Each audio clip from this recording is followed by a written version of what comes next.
Today we're digging into a huge question. What's the best way to help a child who's struggling with reading? For years, people have argued about the answer.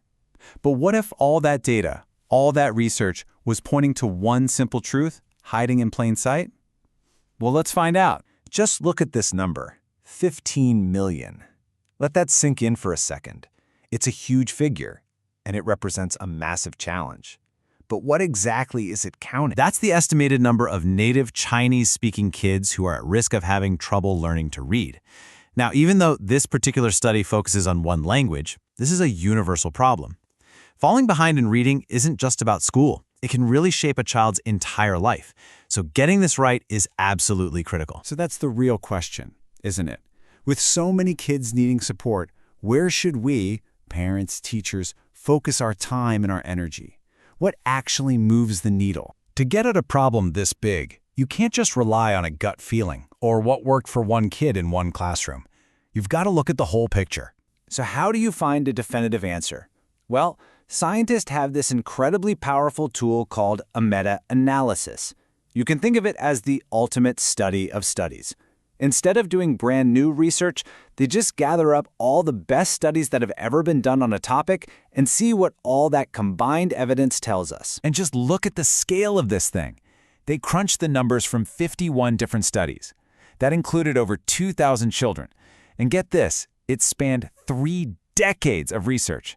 So this isn't just one person's opinion. We're talking about a conclusion built on a mountain of data. So, across all of those studies, the researchers noticed that most of the help kids were getting fell into 3 main categories. Think of them like 3 different roads, all promising to get you to the same destination, skilled reading. But are all the roads equally good? Okay, here are the 3 main approaches.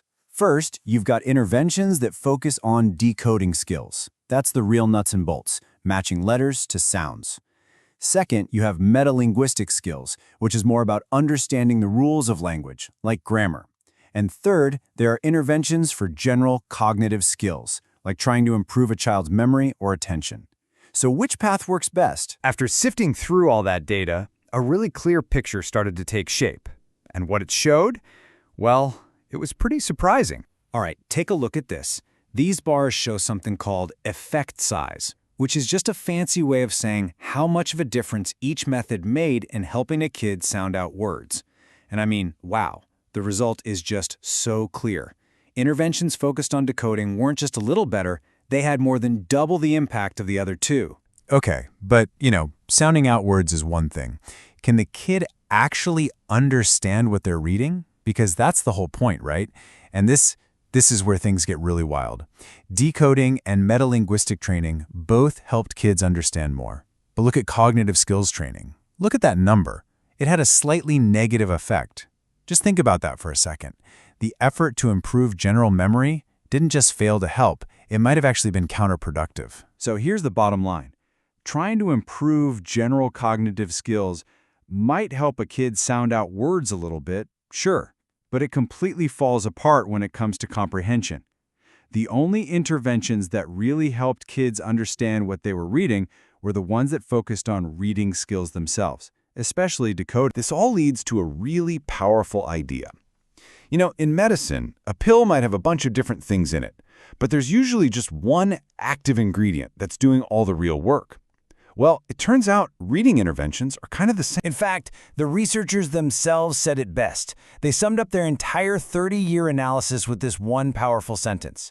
After all that work, after all that data, they said, decoding seems to be the active ingredient for successful reading interventions. There it is, simple as that. So let's just be crystal clear about what we mean by decoding. It's the most basic, fundamental skill there is. It's connecting the shapes you see on the page, the letters, to the sounds they make. That's it. It is the absolute, non-negotiable foundation. You can't build a house without. So what's the big lesson here? What should we all take away from this mountain of research? Let's just boil it all down. First, teaching decoding works. Period. It's consistently effective. Second, don't get sidetracked by programs promising to boost a kid's memory to make them a better reader. The data shows it's a dead end for comprehension. And maybe the most powerful finding of all, Simple programs that only focused on decoding were just as effective as the complex, fancy, multi-part ones. Simpler wasn't just easier, it was better. And that brings us to the big, overarching lesson here. In our search for new, complex solutions, it's so easy to overlook the incredible power of the fundamentals.